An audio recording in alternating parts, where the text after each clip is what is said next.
जिवंत देव, जो पवित्र प्रभू येशू ख्रिस्ताच्या नावाला धन्यवाद देऊ.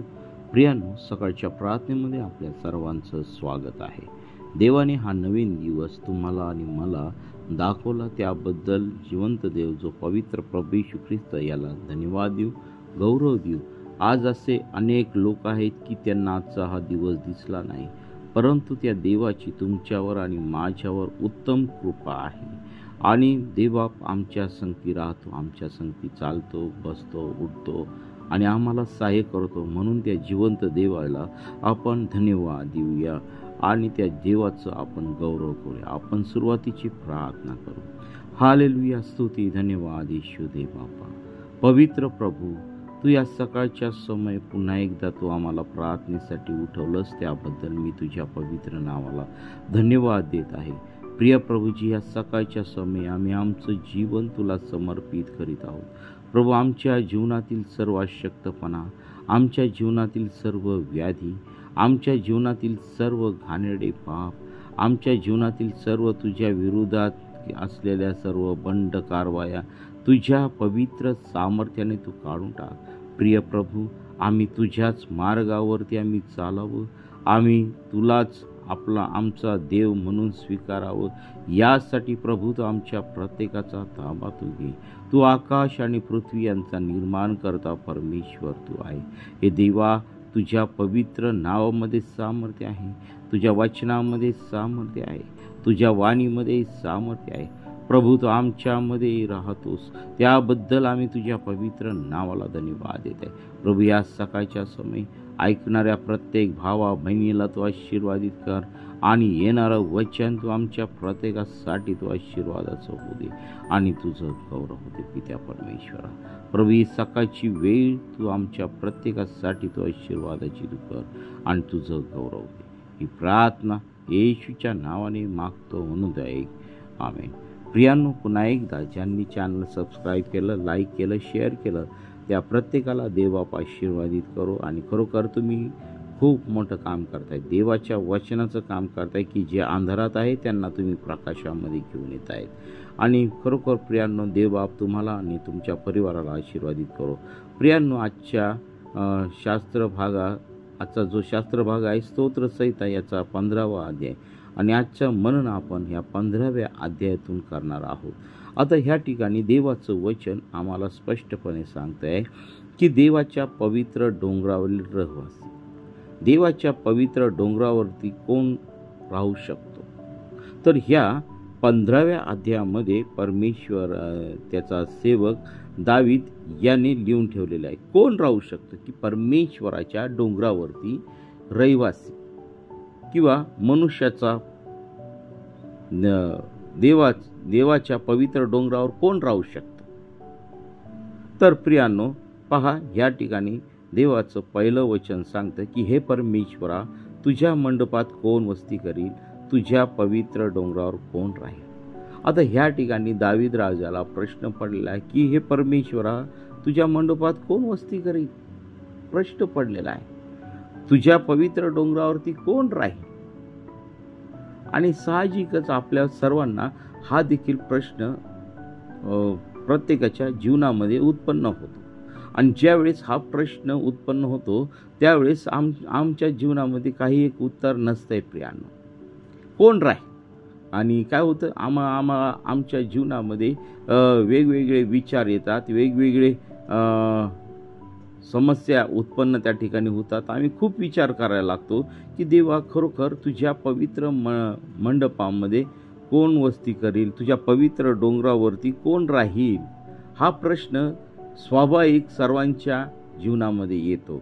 मग त्याचं उत्तर आम्हाला खाली मिळतं आहे की वचन 2, जो सात्विकतेने चालतो व नीतीने वागतो व मनापासून सत्य बोलतो, तोच व्यक्ती परमेश्वराच्या निवासस्थानामध्ये त्याच्या पवित्र डोंगरावरती राहील.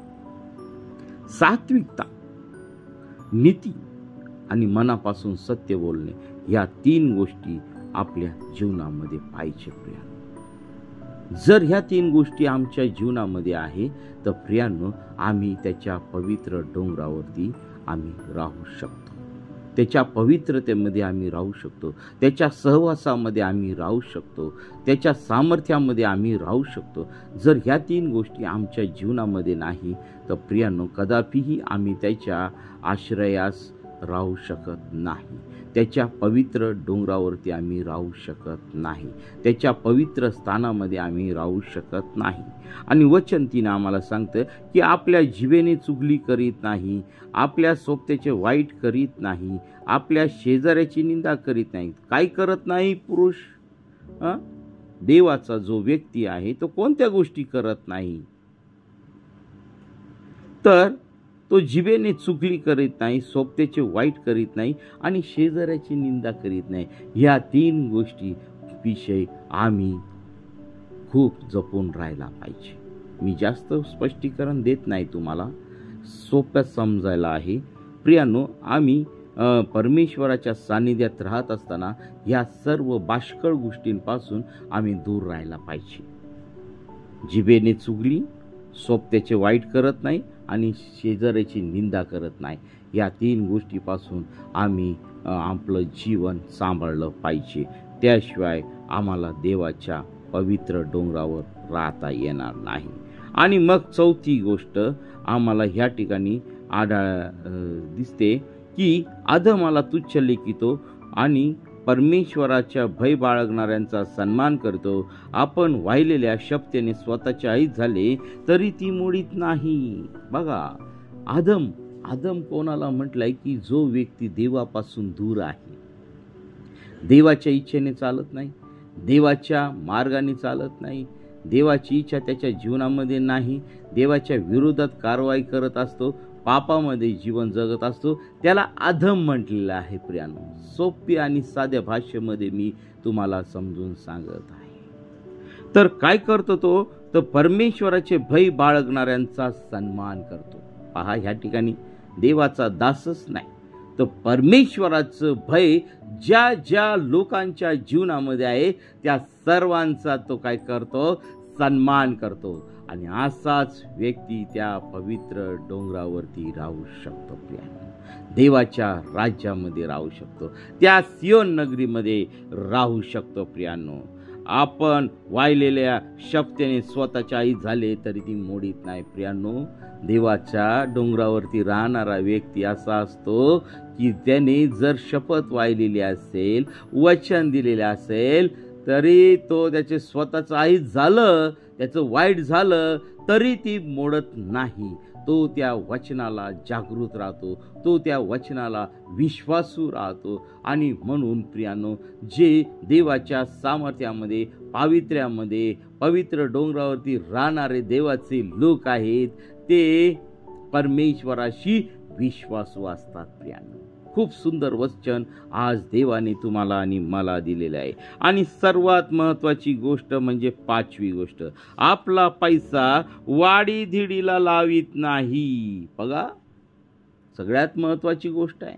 आज आमच्या मंडळांमध्ये चर्चचा पैसा म्हणा किंवा मंडळांचा पैसा म्हणा बँकेमध्ये सडत आहे. तो पैसा आम्ही काय करतो? वाडीदिडीला लावतो. आणि देवाचं वचन आम्हाला या ठिकाणी सांगतं की तो पैसा आपला वाडीदिडीला लावत नाही, तर तो पैसा काय करतो? देवाच्या कार्यासाठी खर्च करतो. आपला पैसा वाडीदिडीला लावत नाही.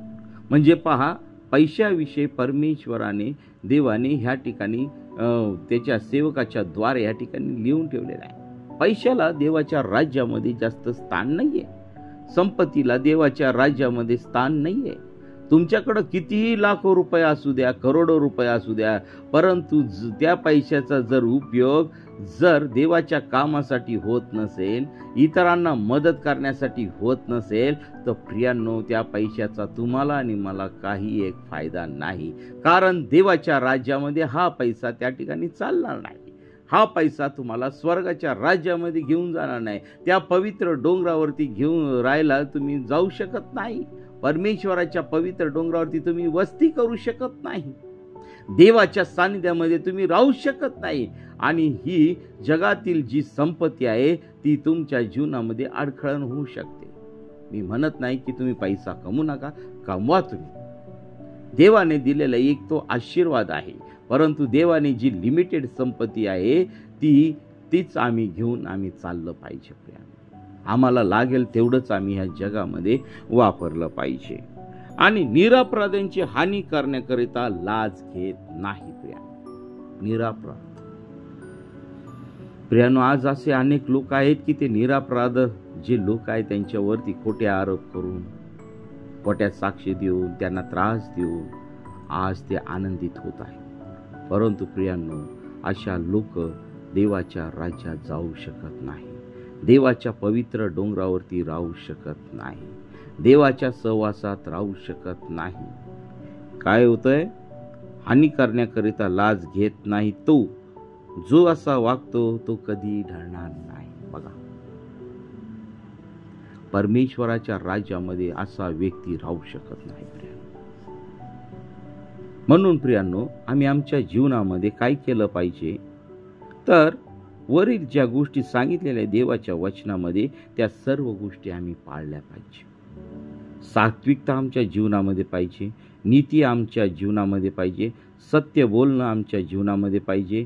आम्ही जिभेने चुगली करायला नाही पाहिजे, सोबत्याचं वाईट केलं नाही पाहिजे, शेजाऱ्याची निंदा केली नाही पाहिजे, अधर्माला तुच्छ लेखायला पाहिजे आणि परमेश्वराचे भय बाळगणाऱ्यांचा आम्ही सन्मान केला पाहिजे. आणि आपण वाहिलेल्या शब्देने स्वतःचे आई झाले तरी ती आपण मोडायची नाही, आपला पैसा वाडीदेडीला लावायचा नाही, तर निरपराधांची हानी करण्याकरिता लाज घ्यायची नाही.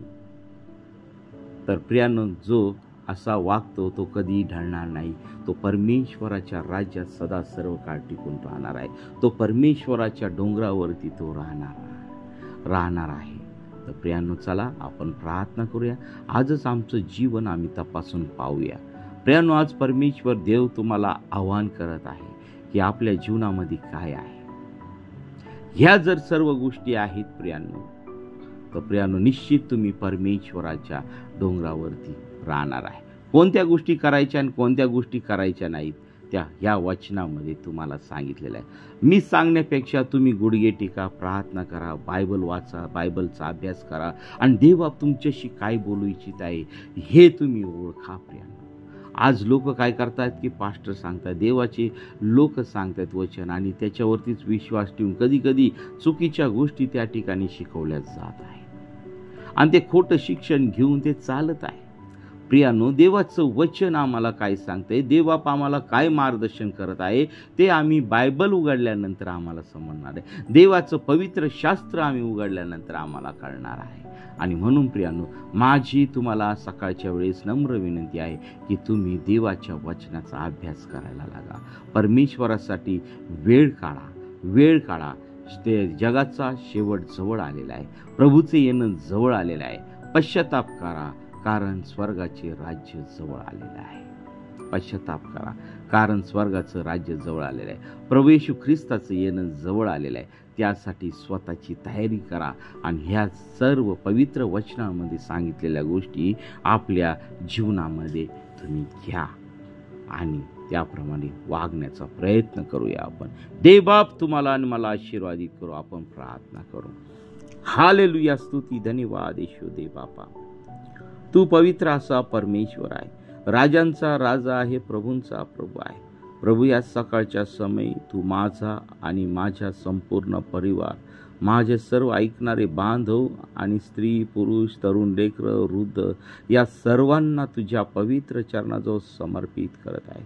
ऐकणाऱ्या प्रत्येक व्यक्तीच्या जीवनामध्ये तू कार्य कर प्रभू. प्रत्येकाला तू स्पर्श कर. जे भयानक आजारामध्ये पिडलेले आहेत, समस्येमध्ये पिडलेले आहेत, अडचणीमध्ये आहेत, कौटुंबिक प्रॉब्लेम आहेत आणि प्रिय प्रभू येशू बिछाणामध्ये आहेत, हॉस्पिटलमध्ये ॲडमिट आहे, शेवटचा श्वास घेत आहेत, अशा सर्व लोकांना तू आपल्या किडलेल्या हाताचा तू स्पर्श कर. तुझं वचन सांगतं की तुला बसलेल्या फटक्याने तू आम्हाला आरोग्य दिलेलं आहे. हो पित्या परमेश्वरा, तू या सर्व लोकांना तू आरोग्य दिलेलं आहे. सर्व सैतानी सत्ता, दुष्टात्म्याने लावलेल्या पिढा नासूर येशूच्या नावामध्ये निघून जात. सर्वांना तू बंध मुक्त करत आहे. तुझी पवित्रता प्रत्येकाच्या जीवनातून वाहू दे पित्या परमेश्वर. तुझी शांती प्रत्येकाच्या जीवनामध्ये उतरून दे. सर्व दुःख तुझ्या पवित्र सामर्थ्याने तू काढून टाकलंय. सर्व आजार, सर्व क्लेश, सर्व निराशा, सर्व प्रॉब्लेम नासूर येशूच्या नावामध्ये निघून जात आहे. हो प्रभू, तू प्रत्येकाला तू स्पर्श कर, कारण प्रभू तुझ्या पवित्र डोंगरावरती आम्हाला वस्ती करायची आहे. होय प्रिय परमेश्वर, तू आम्हाला तुझ्या पवित्र डोंगरावरती तू घे. आमच्या सर्व पापांच्या प्रदांची तू आम्हाला क्षमा कर आणि तुझं गौरव होऊ दे पित्या परमेश्वर. आज दिवसभरातील सर्व कामकाज तू आशीर्वादित कर प्रभू. तो आमचं येणं जाणं, आमचा प्रवास तू आशीर्वादित कर देवबापा. आज आम्ही प्रार्थना करत आहोत, आमचा संपूर्ण देशाचे सर्व पुढारी, नेते, कार्यकारभार चालवणारे नेते, या सर्वांना प्रिय प्रभू येशू तुझ्या ज्ञानाने, तुझ्या पवित्र सामर्थ्याने तू भर आणि तुझं गौरव होऊ दे पित्या परमेश्वरा. देवबापा, आमच्या देशातील सर्व समाजामध्ये फूट निर्माण करणाऱ्या लोकांचं जीवन तू बदलून टाक प्रभू. त्यांना कळून येऊ दे की तू जिवंत देव आहे आणि प्रभू तुझ्या नावाची घोषणा आमच्या देशामध्ये तू कर. प्रत्येकाचं जीवन बदलल्या जाऊ दे, प्रत्येकाचं जीवन बदलल्या जाऊ दे. दारूच्या व्यसनापासून त्यांना बाहेर काढ, जगातील वासनांपासून त्यांचं संरक्षण कर प्रभू. सर्व खून, लबाडी, द्वेष, भ्रष्टाचार, निंदा आणि प्रिय प्रभू येशू या सर्व प्रकारच्या वाईट गोष्टी प्रभू आमच्या देशातून तू बाहेर काढ आणि तू आमच्या देशावरती तू दया कर प्रभू. सर्व राष्ट्रांवरती तू दया कर आणि तुझं गौरव दे प्रभू. तू आमची प्रार्थना ऐकली आणि आमच्या प्रार्थनेचं उत्तर दिलंस, त्याबद्दल मी तुझ्या पवित्र नावाला धन्यवाद देत आहे. ही प्रार्थना येशूच्या नावाने मागतो म्हणून दे, आमेन. प्रियांनो, आपल्या जीवनामध्ये काही साक्ष असतील तर 9730301668 या क्रमांकावरती आपली साक्ष टाका आणि इतरांचा विश्वास वाढण्यासाठी स्वतःला सिद्ध करा की आपल्याकडे पाहून देवाच्या राज्यामध्ये अनेक लोक यावे. असं जीवन तयार करा की परमेश्वर देवाने जे तुम्हाला आशीर्वाद दिलेले आहे, तुमच्या जीवनामध्ये जे काही कार्य केलेलं आहे त्याची साक्ष तुम्ही इतरांना द्या, जेणेकरून देवाच्या राज्यामध्ये अनेक लोक येतील. देव तुम्हाला आणि मला आशीर्वादित करो. आमेन, आमेन, आमेन, आमेन, आमेन.